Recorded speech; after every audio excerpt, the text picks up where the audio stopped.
দর্শক, এই মুহূর্তে সাংবাদিকদের সাথে বিভিন্ন গুরুত্বপূর্ণ বিষয়ে কথা বলছেন তথ্যমন্ত্রী জহিরুদ্দিন স্বপন। আমরা সরাসরি যুক্ত হয়ে শুনবো তার বক্তব্য।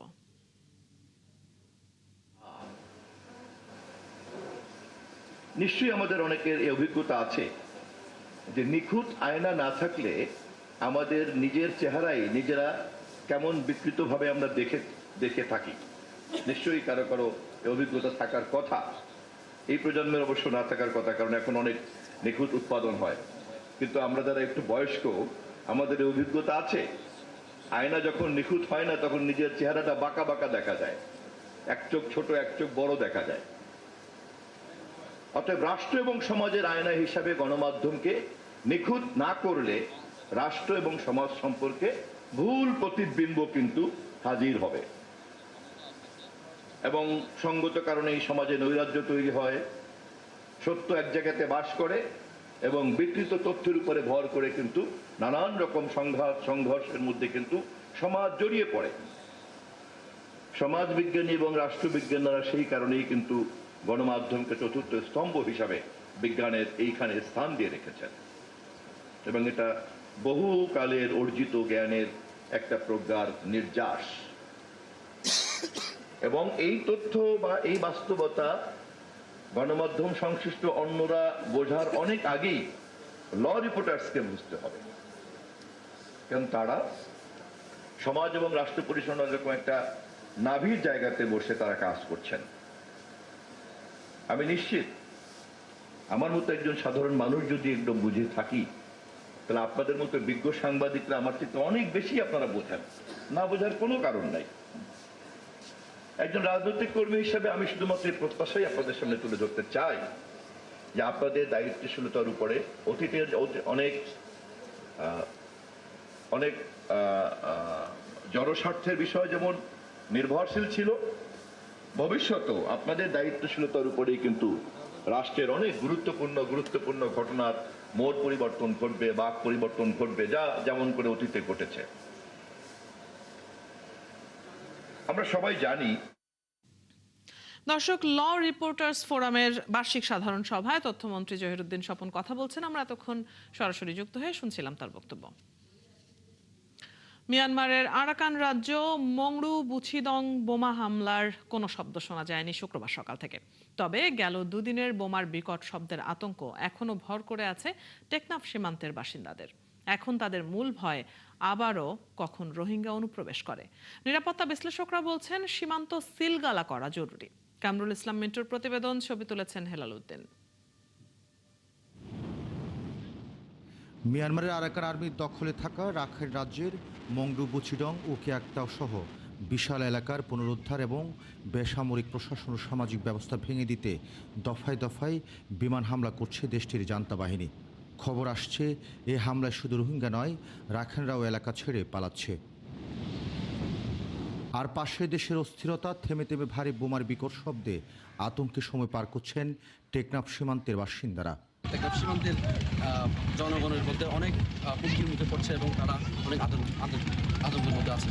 বোমার আবাস হয়, তারপর আর দুয়ার পর্যন্ত আতঙ্কিত পরিবার পর্যন্ত। আমার ডর লাগে, আবার ডর লাগে। রাত্রি দিন 24 ঘন্টা বোম মারছে। ক্যাম্পে রোহিঙ্গারাও ওপারের খবর রাখছেন প্রতিনিয়ত, কারণ তাদের অনেক স্বজন এখনও মিয়ানমারে থাকেন।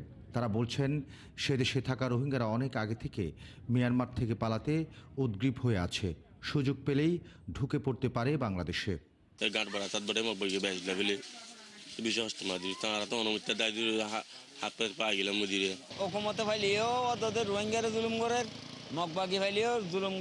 নিরাপত্তা বিশ্লেষক সাবেক কূটনৈতিক অবসরপ্রাপ্ত মেজর এমদাদুল ইসলামও জানান, মিয়ানমারে চলমান সংঘাতে বহু রোহিঙ্গা বাংলাদেশে ঢুকে যাবে, যার কারণে সীমান্ত সিলগালা করা খুবই জরুরি। অবশিষ্ট যে রোহিঙ্গারা সেখানে আছে, বিশেষ করে আপনার সিটুয়ের উপকণ্ঠ থেকে শুরু করে এদিকে চক্ত, পক্ত, ইভেন রতিরং, বুতিরংয়ের দিকে অনেক এখনো পর্যন্ত রোহিঙ্গাদের অবস্থান আছে। তারাও হয়তো এই সংঘাতের কবলে পড়ে এখন আশঙ্কা দেখা দিচ্ছে তারা বাংলাদেশের দিকে আরও বেশি করে এখন ঢুকে পড়তে পারে। আর বিজিবি বলছে তারা সীমান্ত জুড়ে টহল বাড়িয়েছে। কঠোর দৃষ্টি রাখছে অনুপ্রবেশের সম্ভাব্য সব পয়েন্টে। বর্তমান পরিস্থিতি বিবেচনায় বর্ডার গার্ড বাংলাদেশ সীমান্তে সর্বদা সতর্ক অবস্থানে আছে। গত 2 বছরে নতুন করে বাংলাদেশে অনুপ্রবেশ করেছে 1.5 লাখের মতো রোহিঙ্গা। কামরুল ইসলাম মিন্টু, 71, কক্সবাজার। টেকনাফ সীমান্তের আরো খবর নিয়ে আমাদের সাথে যুক্ত হচ্ছেন সহকর্মী তারেক হায়দার। তারেক, সীমান্তের এখনকার পরিস্থিতি জানাবেন। এ নিয়ে প্রশাসন এবং স্থানীয় জনগণ কি বলছে, কি ধরনের প্রস্তুতি তাদের মধ্যে দেখা যাচ্ছে?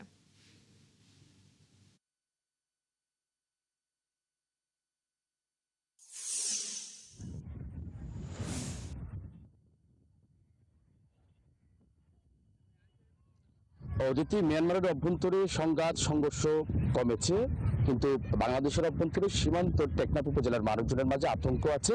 অন্যদিকে রোহিঙ্গা অনুপ্রবেশের একটি সংখ্যাও তৈরি হয়েছে নতুন করে। এই সংখ্যা এবং আতঙ্কের মধ্যে টেকনাফ প্রশাসন, বিজিবি এবং কোস্ট গার্ড তারা স্থানীয়দের সতর্ক থাকতে বলেছেন, আতঙ্কিত না হতে বলেছেন। আমরা যে খবরটি পেয়েছি, বুধবার রাত 9টার পরে মূলত বিকট শব্দ হয়েছিল। মিয়ানমারের অভ্যন্তরে মংডু এবং হুচিটং দুটি টাউনশিপ দখলে নেওয়ার জন্য সেদেশের জান্তা বাহিনী বিমান হামলা চালিয়েছে এবং সেই বিমান হামলায় 4টি বিমান হামলায় মূলত কক্সবাজারের টেকনাফ উপজেলা কেঁপে উঠেছে। অনেকেই মনে করেছে যে ভূমিকম্প হয়েছে এবং সেই কাঁপুনি হয়তো ধরেছে। এরপরে আতঙ্ক তো স্বাভাবিকভাবে থাকবে। এর আগে অনেকবার মিয়ানমারের অভ্যন্তরে সংঘাত সংঘর্ষের যে গোলাবারুদ এসে পড়েছিল বাংলাদেশের অভ্যন্তরে, এবং সেই গোলাবারুদে অনেকে নিহত এবং আহতের খবরও আমরা পেয়েছি। এই নিয়ে আতঙ্ক, চাপা আতঙ্ক থাকে, কিন্তু নতুন করে সেদেশে যখন আবারও সংঘাত শুরু হয়েছে, তবে এখন ঠিক রোহিঙ্গা অনুপ্রবেশের একটি আশঙ্কা থাকতে পারে। এই জন্য বিজিবি মূলত টহল জোরদার রেখেছে, সতর্ক অবস্থানে আছে। পাশাপাশি সীমান্তের নাপ নদী এবং আশপাশের এলাকায় বিশেষ সতর্কতা অবলম্বন করছে কোস্ট গার্ড এবং টেকনাফ উপজেলা প্রশাসন। টেকনাফ উপজেলা ইউনু এস.এম. মনিক চৌধুরী তিনিও বলেছেন যে আসলে এই ব্যাপারে সবাইকে সতর্ক থাকতে, সচেতন থাকতে, সবাইকে বলেছেন আতঙ্কিত না হতে। এবং কোস্ট গার্ড, বিজিবি তারা যৌথভাবে প্রশাসন তৎপর রয়েছে বলে জানা গেছে। অদিতি, ধন্যবাদ তারেক, আপনার কাছ থেকে আমরা জেনে নিচ্ছিলাম সবশেষ খবর। দর্শক, টেকনাফ সীমান্তের খবর নিয়ে সহকর্মী তারেক হায়দার আমাদের সাথে যুক্ত আছেন। আমরা তার কাছ থেকে টেকনাফ সীমান্তের খবরাখবর জানছিলাম। তারেক, আরেকটু জানতে চাই যে সীমান্তের এই পরিস্থিতি নিয়ে আপনি জানাচ্ছিলেন স্থানীয় প্রশাসন কি বলছে, পাশাপাশি তাদের প্রস্তুতির খবরটাও আমরা আরো একটু বিস্তারিত শুনে নিতে চাই।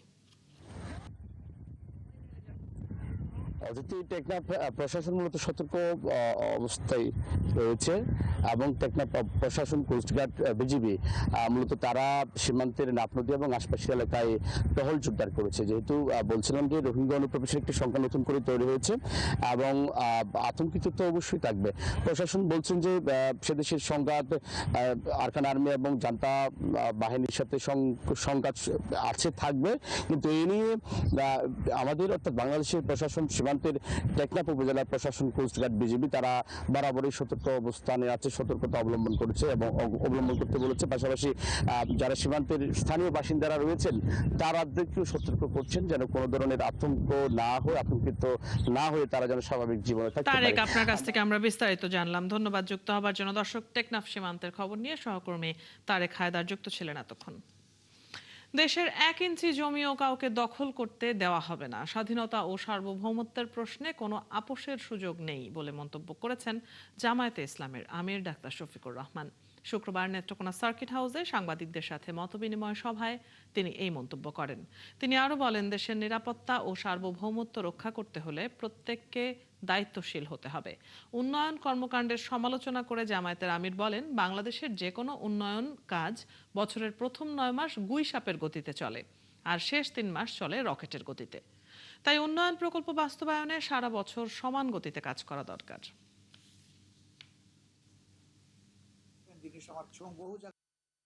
বিজিবির পাশাপাশি আমরা সবাই বিজিবি হয়ে আমরা ওখানে দাঁড়ায় যাব।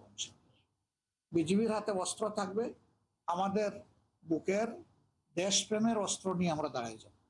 এবং বহু জায়গা দাঁড়িয়ে গেছে বলে ওরা পারে নাই কিছু। কিন্তু এটা দুঃখজনক, তারা বলে যে তারা আমাদের বন্ধু দেশ। বন্ধু দেশ কি মানুষকে এরকম বিব্রত করবে, ক্ষতিগ্রস্ত করবে? বন্ধুত্বের পরিচয় এইভাবে হয় না। বন্ধুত্বের পরিচয় দেওয়ার জন্য আমরা সকলকে, সংশ্লিষ্ট সকলের প্রতি আহ্বান জানাই। কিন্তু কেউ যদি না দেয়, তাহলে কি আমি গালে হাত দিয়ে বসে থাকবো? এদেশ আমার দেশ, আমাকে আমার দেশ রক্ষা করতে হবে। এর স্বাধীনতা, সার্বভৌমত্বের ব্যাপারে কোনো কম্প্রোমাইজ নেই। অনেক ব্যাপারে কম্প্রোমাইজ হতে পারে, এই দুইটা ব্যাপারে কোনো কম্প্রোমাইজ নেই। সাংবাদিকদের সাদাকে সাদা এবং কালোকে কালো বলতে হবে। রাজনীতিবিদদের ভুল ত্রুটি তুলে ধরে ঠিক পথ দেখানোই সাংবাদিকতার অন্যতম গুরুত্বপূর্ণ দায়িত্ব, এমন মন্তব্য করেছেন স্থানীয় সরকার, পল্লী উন্নয়ন ও সমবায় মন্ত্রণালয়ের মন্ত্রী ও বিএনপি মহাসচিব মির্জা ফখরুল ইসলাম আলমগীর। শুক্রবার দুপুরে ঠাকুরগাঁও প্রেস ক্লাবের আনিসুল হক মিলনায়তনে ঠাকুরগাঁও প্রেস ক্লাবের নবনির্বাচিত কমিটির সাথে শুভেচ্ছা বিনিময় অনুষ্ঠানে তিনি একথা বলেন। মন্ত্রী বলেন, রাজনীতিবিদরা আলোচনার ঊর্ধ্বে নন। জনগণের প্রত্যাশা পূরণে কাজ করতে গিয়ে ভুল হতে পারে, আর সেই ভুল তুলে ধরা এবং জবাবদিহিতা নিশ্চিত করাই গণমাধ্যমের দায়িত্ব। তিনি আরো বলেন, যে দেশের গণমাধ্যম যত শক্তিশালী, সে দেশের গণতন্ত্রও তত শক্তিশালী। গণতন্ত্রের সফলতা অনেকাংশেই নির্ভর করে স্বাধীন ও দায়িত্বশীল গণমাধ্যমের ওপর। পরে মির্জা ফখরুল বেসরকারি টেলিভিশন চ্যানেল NTVর প্রতিষ্ঠাবার্ষিকী উপলক্ষে আয়োজিত অনুষ্ঠানে যোগ দেন। মিডিয়া যদি আপনার শক্ত হয়, সে দেশে গণতন্ত্র শক্ত হয়। কারণ গণতন্ত্রের সাফল্য নির্ভর করে মিডিয়ার সাফল্যের উপরে। রাজনীতিবিদদের সমালোচনা করাটাই হচ্ছে, আমি মনে করি, যে সাংবাদিক জন্য উপযুক্ত কাজ। কারণ তাকে সঠিকভাবে ভুলটা ধরিয়ে দেওয়া, সঠিক পথে গাইড করা, এই বিষয়গুলো খুব জরুরি। চলতি মাস থেকেই প্রশাসনের সহায়তায় দেশের 300টি নির্বাচনী এলাকায় শুরু হচ্ছে ফ্যামিলি কার্ড কর্মসূচি। এই কার্যক্রমকে সব ধরনের সমালোচনার ঊর্ধ্বে রেখে স্বচ্ছ ও সুষ্ঠুভাবে পরিচালনা করবে সরকার। শুক্রবার চট্টগ্রামের অক্সিজেন এলাকার রৌফাবাদে মানসিক শিশুদের প্রতিষ্ঠান সরকারি শিশু পরিবার ও ছোটমণি নিবাস পরিদর্শন শেষে শুভেচ্ছা বিনিময় অনুষ্ঠানে এসব কথা বলেন সমাজ কল্যাণ এবং মহিলা ও শিশু বিষয়ক মন্ত্রী professor doctor AZM Zahid Hossain. মন্ত্রী বলেন, ফ্যামিলি কার্ড বিতরণে অতীতে কিছু ভুল ত্রুটি ছিল, তবে ভবিষ্যতে সব ধরনের ত্রুটি দূর করে স্বচ্ছতা ও জবাবদিহিতার মাধ্যমে কার্যক্রম পরিচালনা করা হবে। প্রকৃত অর্থেই সমাজের সুবিধা বঞ্চিত ও অসহায় মায়েদের ফ্যামিলি কার্ডের আওতায় আনতে সরকার কাজ করছে বলেও জানান তিনি। এ সময় ছোটমণি নিবাসে থাকা শিশুদের সঠিক পরিচর্যা ও মানবিক পরিবেশে গড়ে তোলার উপর গুরুত্ব আরোপ করেন মন্ত্রী। এর আগে তিনি প্রতিষ্ঠানের বিভিন্ন ভবন ঘুরে দেখেন এবং সেখানে অবস্থানরত বিভিন্ন বয়সী শিশুদের খোঁজ খবর নেন।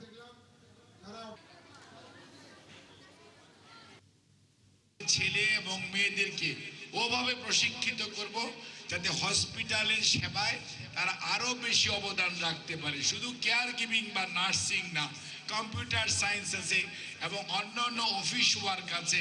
এই সমস্ত বিষয় যাতে আমরা যথাযথভাবে আমাদের ছেলে মেয়েদেরকে তৈরি করতে পারি। আপনারা আমাদের কাছে যদি চাহিদা দেন, সেই অনুযায়ী আমরা প্রশিক্ষিত করব। বাংলাদেশে সবচেয়ে বেশি দুর্নীতিগ্রস্ত ও অকার্যকর সরকারি সংস্থা হচ্ছে দুদক। এরা যখন যে দল ক্ষমতায় থাকে তাদের তাবেদারি করে, বললেন বিএনপি চেয়ারম্যানের উপদেষ্টা ও নোয়াখালী 1 আসনের সংসদ সদস্য ব্যারিস্টার AM মাহবুবউদ্দিন খোকন। শুক্রবার নোয়াখালীর চাটখিল উপজেলা কৃষি অফিসের উদ্যোগে কৃষকদের মধ্যে গাছের চারা, সার, বীজ, ধান বিতরণের অনুষ্ঠানে তিনি এই কথা বলেন। তিনি আরো বলেন, দেশে ব্যাংকের ওপর মানুষের আস্থা নেই, কারণ এদেশে এক শ্রেণীর সরকারি কর্মকর্তা রয়েছে যারা ঘুষ নেয় কিন্তু সেই টাকা ব্যাংকে রাখে না। এজন্য তিনি সংসদে 500 ও 1000 টাকার নোট বাতিল করার দাবি তুলেছেন। বাংলাদেশের দুদক অকার্যকর সংগঠন, অকার্যকর রাষ্ট্রীয় প্রতিষ্ঠান, এবং দুদকের মধ্যে দুর্নীতি সবচেয়ে বেশি। দুদক দেশে যদি সরকার থাকে, সেই সরকার তোষামতি করে। দুদক করবো, দুর্নীতি দমন করবো। যেখানে ঘুষ চলে সেখানে দুদক যে হামলা দেব, সেখানে মামলা করবো। দুদক এক ব্যবসায়ী হয়তো দেখা যাচ্ছে তার হয়তো ইনকাম করছে, ইনকাম ট্যাক্স দেয়নি, এটা অবৈধ আনট্যাক্স মানি, দুদক তার পিছিয়ে করে। চট্টগ্রাম নগরীতে উদ্বেগ বাড়াচ্ছে ডেঙ্গু। এক জরিপে নগরীর প্রতি 4টি বাড়ির মধ্যে একটি বাড়িতে মিলেছে এডিস মশার লার্ভা। পরিস্থিতি বিবেচনায় নগরের 8টি ওয়ার্ড রেড জোন হিসেবে চিহ্নিত করা হয়েছে। তবে পরিস্থিতি মোকাবেলায় প্রস্তুত থাকার কথা জানিয়েছে স্বাস্থ্য বিভাগ। জহিরুল ইসলামের ক্যামেরায় আরো জানাচ্ছেন রাজীব পড়ুয়া। মৌসুম শুরুর আগেই চট্টগ্রাম নগরীতে বেড়েছে ডেঙ্গুর প্রকোপ। আর এডিস মশার বিস্তার নিয়ে উদ্বেগজনক চিত্র উঠে এসেছে স্বাস্থ্য বিভাগের জরিপে। গত ৮ থেকে ১৭ জুন পর্যন্ত 10 দিনের জরিপে নগরের 18টি ওয়ার্ডের 370টি বাড়ি পরিদর্শন করা হয়। এতে দেখা যায় প্রতি 4টি বাড়ির মধ্যে একটিতে এডিস মশার লার্ভা রয়েছে, অর্থাৎ হাউস ইন্ডেক্স পাওয়া গেছে প্রায় 27%, যা স্বাভাবিক মাত্রার তুলনায় প্রায় 5.5 গুণ বেশি। শুধু বাড়িতেই নয়, পরীক্ষা করা বিভিন্ন পানির পাত্রেও মিলেছে লার্ভার অস্তিত্ব। বালতি, ড্রাম, ফুলের টব, পরিত্যক্ত টায়ার, এসি ট্রে এবং নির্মাণ সামগ্রীতে বেশি লার্ভা পাওয়া গেছে। 370টি বাড়িতে জরিপ করি, তার মধ্যে আমরা 99টি বাড়িতে মশার লার্ভা পাই বা পজিটিভ হয়। এটাকে যদি আমি ইন্ডেক্সে তুলনা করি, যেটাকে হাউস ইন্ডেক্স বলি, এই হাউস ইন্ডেক্সটা আসে হচ্ছে 26.76%, যেটা স্বাভাবিক হচ্ছে আপনার 5 বা 5-এর কম, কিন্তু সেক্ষেত্রে দেখা যাচ্ছে কি এটা একটু বেশি। জরিপে আন্তর্জাতিকভাবে ব্যবহার করা হাউস ইন্ডেক্স, ব্র্যাটো ইন্ডেক্স এবং কন্টেনার ইন্ডেক্স, এই 3টি সূচকেই চট্টগ্রামকে উচ্চ ঝুঁকিতে পাওয়া গেছে। এবছর ডেঙ্গু কিন্তু বাড়তে পারে এবং যাতে আমরা এইটা যদি নিয়ন্ত্রণ করতে না পারি তাহলে কিন্তু আমাদের জন্য একটা ভয়াবহ অবস্থা হতে পারে। সিটি মেয়র জানান, নগরীতে এডিস মশার লার্ভা নিধনে উন্নত মানের ওষুধ ব্যবহার করা হচ্ছে। পাশাপাশি যেসব বাসা এবং প্রতিষ্ঠানে এডিস মশার লার্ভা পাওয়া যাবে তাদের বিরুদ্ধে জরিমানা সহ আইনানুগ ব্যবস্থা নেওয়া হবে। ডেঙ্গু চিকুনগুনিয়ার পাশাপাশি আপনার জিকা ভাইরাসও হতে পারে, আবার জাপানিজ এনসেফালাইটিস নামে একটি রোগ, যেটা একটা মহিলার কাছে পাওয়া গেছে। এইগুলি নিয়ে আমরা কিন্তু জিনোম আপনার সিকোয়েন্সের মাধ্যমে আমরা সেটা করছি। এদিকে চট্টগ্রাম মেডিকেল কলেজ হাসপাতালের পরিচালক বলছেন, ডেঙ্গু রোগীদের চিকিৎসায় আলাদা ওয়ার্ড প্রস্তুত রাখা হয়েছে। পরিস্থিতি মোকাবেলায় প্রয়োজনীয় সব ব্যবস্থা নেওয়া হচ্ছে। অনেক সময় দেখা যাচ্ছে প্রেগনেন্সি উইথ ডেঙ্গু, এই রোগীগুলো সবসময় কমপ্লিকেটেড থাকে, তখন আমরা আইসিইউতে এই রোগীগুলো সাথে শিফট করে দেবো। ডেঙ্গু নিয়ন্ত্রণে শুধু সরকারি উদ্যোগ নয়, সাধারণ মানুষের সচেতনতাও জরুরি বলছেন স্বাস্থ্য সংশ্লিষ্টরা। রাজীব বড়ুয়া, ৭১, চট্টগ্রাম। 2024 সালে ছাত্র জনতার আন্দোলনে উত্তাল হয়ে ওঠে ময়মনসিংহ। ফ্যাসিবাদ দমনে কারফিউ ভেঙে রাস্তায় নেমে আসা হাজারো ছাত্র জনতা। 19 জুলাই ছাত্র জনতার মিছিল নগরীর চরপাড়া মোড় থেকে মিন্টু কলেজের সামনে আসতেই গুলিতে প্রথম শহীদ হন কলেজ শিক্ষার্থী রেদওয়ান সাগর। এরপর থেকেই সবকিছু চলে যায় নিয়ন্ত্রণের বাইরে। বাবুল হোসেনের তথ্য ও নুরুজ্জামানের ছবিতে প্রতিবেদন। 2 বছর পেরিয়ে গেলেও স্মৃতি এখনো জলজলে। 2024 সালের বৈষম্য বিরোধী ছাত্র জনতার ডাকে উত্তাল হয়ে উঠেছিল ময়মনসিংহ। জুলাইয়ের প্রথম শহীদ হন শিক্ষার্থী রেদওয়ান হোসেন সাগর। প্রতিদিন পরিবারের চোখ ফাঁকি দিয়ে জুলাই আন্দোলনে যোগ দিতেন তিনি। পরিবারের সাথে তার শেষ কথা হয় 19 জুলাই দুপুরে। এরপর সন্ধ্যায় সাগরের গুলিবিদ্ধের খবর পায় তার পরিবার। মহিলা ডিগ্রি কলেজের সামনে শহীদ সাগর চত্বরে সেদিনের স্মৃতি এখনো হাতড়িয়ে বেড়ান সাগরের বাবা। বিকেলবেলা ও বাসা থেকে বেরোয়, ওর আম্মার কাছে মানে অজুহাত দিয়ে বেরোয়। বেরিয়ে আসার পরে আমি মাগরিবের নামাজ পড়ে সংবাদ পাই যে সাগর গুলি লাগছে। সাগর হত্যার পর জারি করা কারফিউ দমাতে পারেনি আন্দোলনকারীদের। জীবনের ঝুঁকি নিয়ে আন্দোলন চালিয়ে যান তারা। আক্রমণ হামলার ঘটনাও ঘটে এই সময়। সাগর ভাইকে হত্যা করা হয়েছে আমাদের চোখের সামনে দিয়ে, তারপর কিন্তু কারফিউ ছিল আপনারা জানেন। তো 20-21 তারিখে কিন্তু ময়মনসিংহে আপনার গাঙ্গিনা পার কিন্তু আমরা অবস্থান কর্মসূচি করেছিলাম। আন্দোলনে যারা ছিল, আন্দোলন করে যারা মিছিল নিয়ে যাইতেছিল তাদের গায়ে পানি দিতেছিল। এই যে সাধারণ মানুষের ভালোবাসা, এই যে সাধারণ মানুষের ইনভলভমেন্ট, এবং হচ্ছে তারা কিন্তু আমাদের সাথে পানি নিয়ে মিছিলেও গেছে। জুলাই আন্দোলনের শুরু থেকেই নানা চাপে মানসিকভাবে বিপর্যস্ত ছিলেন অনেকেই। বাসা থেকে বের হওয়ার সময় বুক পকেটে থাকা চিরকুটে লেখা থাকতো নাম আর ঠিকানা, যেন মারা গেলেও মরদেহটি খুঁজে পান পরিবার ও স্বজনরা। মিছিলের জন্য যে বের হতাম বাসা থেকে, আমাদের সব সময় মনে হতো যে আজকের এই মুহূর্তটাই হয়তো আমার জীবনের শেষ দিন, এবং 90% সময় আমাদের বুক পকেটে আমরা একটা ফোন নাম্বার বাড়ির ঠিকানাটা নিয়ে তারপর বের হতাম। ময়মনসিংহে জুলাই আন্দোলনের অন্যতম প্রাণ শক্তি ছিল নারী শিক্ষার্থীদের অংশগ্রহণ। সামনের কাতারে থেকে আন্দোলনকে সফল করেছেন নারীরা। ইন্টারনেটের প্রবলেম থাকার কারণে আমরা মেসেঞ্জারটা ইউজ করতে পারিনি। সেক্ষেত্রে আমরা হোয়াটসঅ্যাপ বা টুইটারে একটা গ্রুপ করে আমাদের করা হয়েছিল যে আমরা যদি কোনো একটা ঝামেলায় পড়ে আমরা যেন একটা মেসেজ দিয়ে সবাইকে জানাইতে পারি। আন্দোলনে যখন আমরা সবাই প্রস্তুতি নিলাম তখন শুরু হয়েছে আন্দোলন। কিছুক্ষণ পরে ধরেন যারা ফেসিবাদী আওয়ামী লীগের যারা ছাত্র দলে তারা আমাদের উপর অনেক বেশি হুমকি দিছে। ময়মনসিংহে জুলাই আন্দোলনে শহীদ হন ৩৯ জন। এই সময় আহত হন কমপক্ষে ৩১৮ জন। শান্তা ইসলাম, ৭১। বঙ্গোপসাগরে লঘুচাপ সৃষ্টির কারণে আগামী ৫ জুলাই থেকে উপকূলে ভারী বর্ষণের পূর্বাভাস আবহাওয়া অফিসের। সেই সাথে ঢাকা রাজশাহী বিভাগের কিছু এলাকায় বৃষ্টিপাত হতে পারে। তবে বলা হয়েছে ঘূর্ণিঝড়ের কোনো পূর্বাভাস নেই। এরই মধ্যে সমুদ্র বন্দরে ৩ নম্বর সতর্ক সংকেত চলছে। শারমিন নীরার প্রতিবেদন। আষাঢ় মাস শেষ হতে চললেও কিন্তু টানা বৃষ্টির দেখা নেই। আবহাওয়া অফিস বলছে বঙ্গোপসাগরে লঘুচাপ সৃষ্টি হচ্ছে। এর ফলে ৫ জুলাই থেকে উপকূল অঞ্চলের খুলনা, বরিশাল ও চট্টগ্রাম বিভাগে ভারী বর্ষণ হতে পারে। ভারী না হলেও ঢাকা, রাজশাহী বিভাগের কিছু জেলায় বৃষ্টি ঝরলেও ঘূর্ণিঝড়ের পূর্বাভাস নেই। সাগরে যে ঝোড়ো হাওয়া বয়ে যাওয়ার সম্ভাবনা আছে, এই কারণে আমরা সাগরে অলরেডি আমাদের যে সমুদ্র বন্দরগুলো আছে এখানে আমরা ৩ নম্বর স্থানীয় সতর্ক সংকেত জারি করেছি।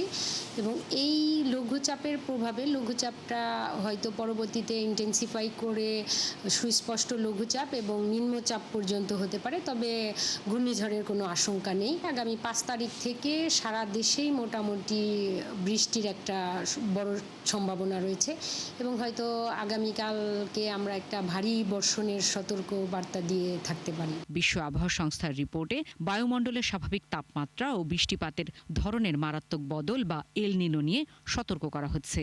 এল নিনোর প্রভাবে বিশ্বের অধিকাংশ দেশে তীব্র গরম অনুভূত হচ্ছে। বাংলাদেশেও এল নিনোর প্রভাবে বৃষ্টিপাত কম হচ্ছে।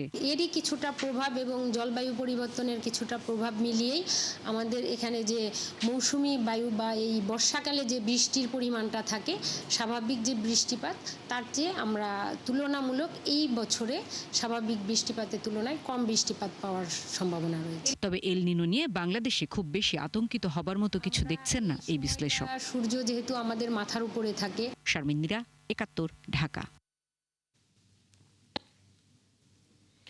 পদ্মায় পানি বাড়ায় মানিকগঞ্জের পাটুরিয়ার ফেরি ও লঞ্চঘাটের সংযোগ সড়ক ডুবে গেছে।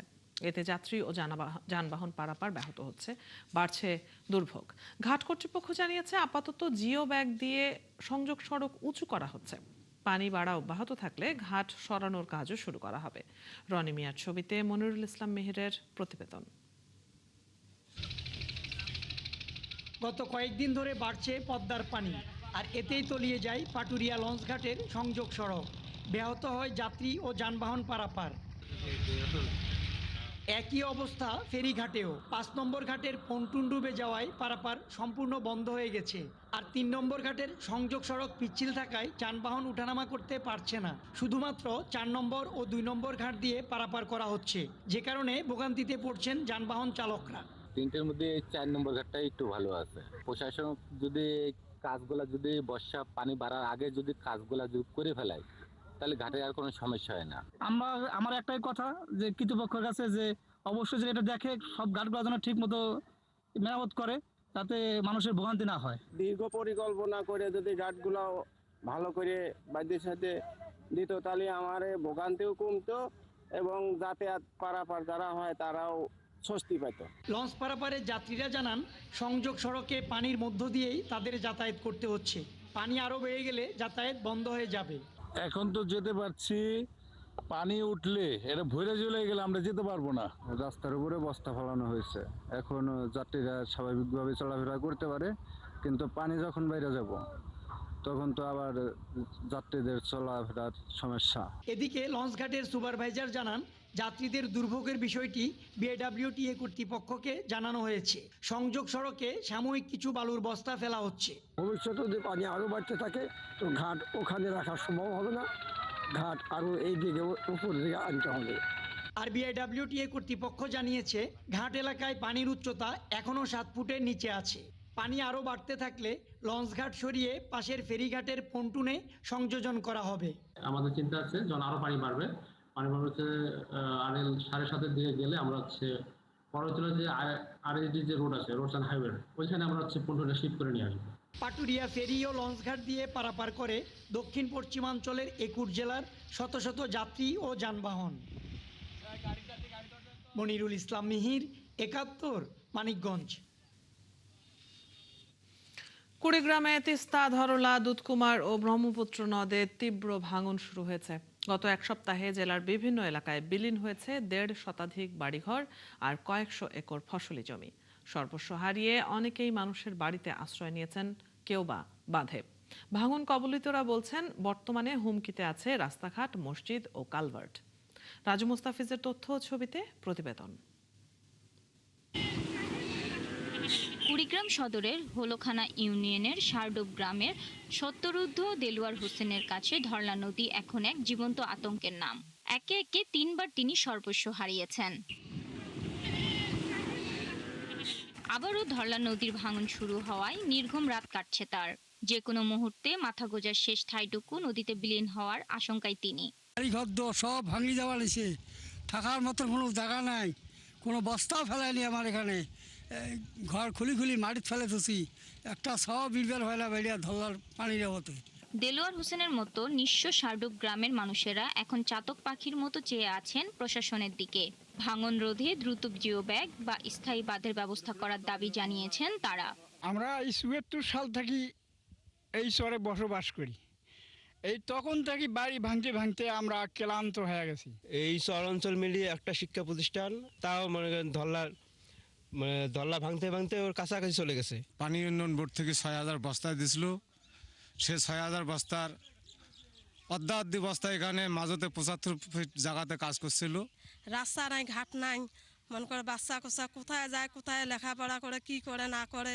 আমরাগুলি মনে কর জমা নাই, জমি নাই, মনে কর কলার বাগান ছিল বা অনেক কিছু ছিল, শোক শেষ। আমারগুলোর অনুরোধ, আমার বাড়িতে করি মনে করো স্থানীয় করি দাও, আমরাগুলি মানে ওইদিকে ধন বাচ্চা কোচা নিয়ে বসবাস করি, থাকতে পারি। পানি উন্নয়ন বোর্ডের নির্বাহী প্রকৌশলী জানান, ভাঙন রোধে ৭৫ মিটার এলাকায় জরুরি ভিত্তিতে জিও ব্যাগ ফেলার ব্যবস্থা করা হয়েছে। আমরা ইতিমধ্যে ৭৫ মিটারের একটি ইমার্জেন্সি প্যাকেজ বাস্তবায়ন করেছিলাম।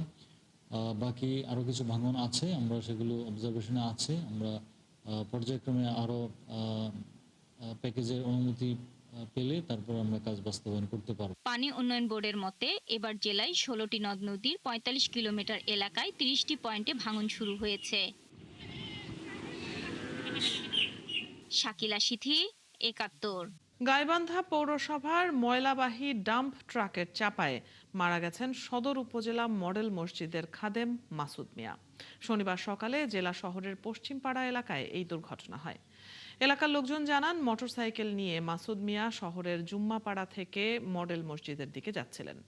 এ সময় পৌরসভার ময়লাবাহী ডাম্প ট্রাক তার মোটরসাইকেলকে ধাক্কা দিলে তিনি ট্রাকের চাকার নিচে পিষ্ট হয়ে ঘটনাস্থলেই মারা যান। শেরপুরের গারো পাহাড়ের বিস্তীর্ণ বনভূমি এখন বন খেকো সিন্ডিকেটের দখলে। এলাকাবাসীর অভিযোগ, বন রক্ষার দায়িত্বে থাকা কিছু অসাধু কর্মকর্তার যোগসাজশে গাছ কাটার মহোৎসব চলছে। এতে উজাড় হচ্ছে পাহাড়ের বনভূমি, হারিয়ে যাচ্ছে জীববৈচিত্র্য, গাছ পুড়িয়ে কয়লা বিক্রির অভিযোগও উঠেছে। এসব অভিযোগ খতিয়ে দেখার আশ্বাস দিয়েছেন বিভাগীয় বন কর্মকর্তা। তারিকুল ইসলামের তথ্য ও ছবিতে প্রতিবেদন। শেরপুরের গারো পাহাড় একসময় ঘন শাল গজারের বনে ঢাকা ছিল, কিন্তু প্রভাবশালী একটি চক্রের হাতে প্রতিদিনই কাটা পড়ছে শত শত গাছ। এলাকার মানুষ বলছেন, এই চক্রের সাথে যোগসাজশ আছে বন বিভাগের কিছু কর্মকর্তার। তাদের আরও অভিযোগ, বছরের পর বছর ধরে গড়ে ওঠা এই চোর চক্রকে কোনোভাবেই থামানো যাচ্ছে না। বন থেকে গাছ কেটে সরাসরি পাঠানো হচ্ছে বিভিন্ন সমিলে। প্রকাশ্যে এসব গাছ ও কাঠ চলে যাচ্ছে দেশের বিভিন্ন এলাকায়। রাতে অন্ধকারে তারা কিছু অসাধু ব্যক্তি তারা পাহাড়ে ঢুকে এই শাল গজারি গাছগুলো কেটে রাতের আধারেই বিভিন্ন চূড়াই পথে তারা এগুলা পাচার করে। তো এই গাছগুলো আসলে কোথায় যায়? হাওয়া হয়ে যায় না। তো কিছু গাছ যেগুলো সাইজে বড়, এগুলো আপনার গর্ত করে বনের ভিতরেই কয়লা তৈরি করা হচ্ছে, এবং এই কয়লা বস্তা ভরে কোথায় যায়, কোন দিক দিয়ে যায়, প্রশাসন জানে। সম্প্রতি গজনী বিট এলাকায় কাঠ কাটার দৃশ্য ধরা পড়ে ৭১-এর ক্যামেরায়। পরে এলাকাবাসীর সহায়তায় সেই গাছ বন কর্মকর্তা সালেহিন নেওয়াজ খানের কাছে বুঝিয়ে দেওয়া হয়, কিন্তু সবার অভিযোগ চোরা কারবারিদের সাথে তার সখ্য আছে। রেঞ্জ কর্মকর্তা, বন বিভাগের যারা দায়িত্বশীল রয়েছেন তারা এদের সাথে যোগ সাজস আছে। ছোট একটা জায়গা, এখানে চাইলেই এখানে প্রতিদিন অভিযান চালানো যাবে। প্রতিদিন চাইলে যারা গাছ কাটতেছে তাদেরকে আমরা চিহ্নিত করতে পারবো। অভিযোগ অস্বীকার করে বন কর্মকর্তা বলছেন এ বিষয়ে তদন্ত করে জড়িতদের বিরুদ্ধে ব্যবস্থা নেওয়া হবে। আমরা চেষ্টা করতেছি যে সঠিক অপরাধী যারা, তাদের নাম, ঠিকানা, পরিচয় ঠিক মতো তথ্য সংগ্রহ করে এগুলো আমরা সর্বোচ্চ মামলা দেওয়ার প্রক্রিয়াধীন রয়েছে। বিষয়টি খতিয়ে দেখার আশ্বাস দিয়েছেন ময়মনসিংহ বিভাগের বন কর্মকর্তা। যেই বিটের আমরা সেখানে খবর নেব এবং মামলা হয়েছে কিনা আমরা সেটাও খবর নেব। সেটা কোনোভাবেই আমরা টলারেট করব না। সেটা আমরা আইডেন্টিফাই করে যারা যারা অপরাধী আছে তাদের বিরুদ্ধে উপযুক্ত আইনে আমরা শাস্তিমূলক ব্যবস্থা নেব। এদিকে পরিবেশবাদী নেতারা বলছেন এভাবে গাছ কেটে শুধু বন নিধন নয়, পরিকল্পিতভাবে পরিবেশ ধ্বংস করা হচ্ছে। আমরা এখানে মন্ত্রী মহোদয় আসছেন, সচিব মহোদয় আসছেন, অনেকবার আসছেন। আমরা তাদের কাছে কিন্তু দাবি উত্থাপন করেছি, আমরা লিফলেট বিতরণ করেছি, মানুষকে সচেতন করার চেষ্টা করেছি। আমাদের একটাই হলো দাবি যে এই গারো পাহাড়কে রক্ষা করতে হবে। আর গারো পাহাড়কে রক্ষা করতে হলে এখানে এই যে জীববৈচিত্র্যকে রক্ষা করতে হলে এখানে অভয়ারণ্য করতে হবে। শেরপুর জেলার ৩টি উপজেলায় মোট বনভূমির পরিমাণ প্রায় ৮,৩৯৬ একর। মনিরা কাজুরি, ৭১। সবজির দাম বাড়ছে বগুড়ার পাইকারি বাজারে। ব্যবসায়ীরা বলছেন টানা বৃষ্টির কারণে বাজারে সবজির সরবরাহ কমেছে। প্রত্যেক সবজির দাম কেজিতে বেড়েছে ৫ থেকে ৭ টাকা। তবে খরচের বিপরীতে ভালো দাম পাওয়ায় খুশি প্রান্তিক চাষি। এস.এম. আবু সাঈদের প্রতিবেদন, ছবি তুলেছেন মনির হোসেন। কয়েক সপ্তাহের টানা বৃষ্টির নেতিবাচক প্রভাব পড়েছে দেশের অন্যতম প্রধান সবজি উৎপাদনকারী অঞ্চল বগুড়ায়। মাঠে নষ্ট হয়েছে বহু ফসল, ব্যাহত হয়েছে উৎপাদন। এর সরাসরি প্রভাব পড়েছে উত্তরের মহস্থান সবজির হাটে। বগুড়া অঞ্চলের সবজি প্রতিদিন চলে যায় দেশের নানা প্রান্তে। শুধু মহস্থান বাজার থেকে দৈনিক ৪০ থেকে ৫০ ট্রাক সবজি দেশের দক্ষিণ, পূর্ব ও পশ্চিম অঞ্চলে সরবরাহ করা হয়। তবে এবার বৈরী আবহাওয়ার কারণে সেই সরবরাহ এখন নেমে এসেছে অর্ধেকে, যে কারণে প্রতিটি সবজির দাম বেশি। খরচ আমার টোটালে পড়ছে ৩৩০০ টাকা ১৩ শতক মাটি, এবং ৪,০০০ টাকা বর্তমানে বিক্রি করছি। এরকম থাকলে কৃষক খুব একটা লাভবান হবে না। মোটামুটি আমার মতে ৭০ থেকে ৮০ টাকা বাজার যদি থাকে তাহলে কৃষক একটা লাভবান একটি হবে, মোটামুটি একটু হবে। আর ফলন মোটামুটি ভালো, আল্লাহর রহমত। দাম বেচছি ৬০০ টাকা মন। আরও যদি কিছু দাম পাইতাম তাহলে আমাকে পোষাইতো। এদিকে কৃষকরা বলছেন দুর্যোগের মধ্যে যারা ক্ষেত বাঁচাতে পেরেছেন তাদের লাভ হয়েছে। আল্লাহর রহমতে ভালোই দাম পাওয়া যাচ্ছে আর কি, ভালো রায়ে জ্বালা, ভালো ফসল ভালো হচ্ছে। ১৪ শতক লাগাছি বাবা, আর মোটামুটি খরচের টাকা উঠেছে, এখন লাভত আছি। এই দাম নিয়ে খুচরা ব্যবসায়ীরা জানান বছরের এই সময় এরকম দাম খুবই স্বাভাবিক। পটল আপনার পাইকারি হচ্ছে ৬০০-৭০০ টাকা, আমরা ওই পাল্লায় ১০০ কেজি 50 ভাবে বিক্রি করতেছি। করলা আপনার ১২০০ টাকা বাজার, ওই আমরা ১৭০-৮০ টাকা পাল্লা বিক্রি করতেছি। বেগুন কেনা ৪০ টাকা কেজি, বিক্রি হচ্ছে ৪৫-৫০ টাকা কেজি। আর তরি কেনা ৮০০ টাকা মন, বিক্রি হচ্ছে আপনার 25 টাকা কেজি, 30 টাকা কেজি। এদিকে বাজারের কোনো কৃত্রিম সংকট বা সিন্ডিকেটের কথা উড়িয়ে দিয়েছেন পাইকাররা। তাদের মতে সরবরাহ ও চাহিদা স্বাভাবিক নিয়মে বাজারে এই সাময়িক মূল্য বৃদ্ধি। কোনো সিন্ডিকেট বা আদার্স কোনো এই কাঁচামালের এখানে নাই। একটাই সমস্যা, সেটা হলো এদের কারণে ফসল যেটুকু হয়েছে তার অর্ধেকটা নষ্ট হয়ে গেছে। এস.এম. আবু সাঈদ, ৭১, বগুড়া। চলছে দেশযোগ। সরাসরি সংবাদ ও অনুষ্ঠান দেখতে চোখ রাখুন ৭১-এর ফেসবুক পেজে এবং সাবস্ক্রাইব করুন ৭১-এর ইউটিউব চ্যানেল। থাকুন ৭১-এর সাথে।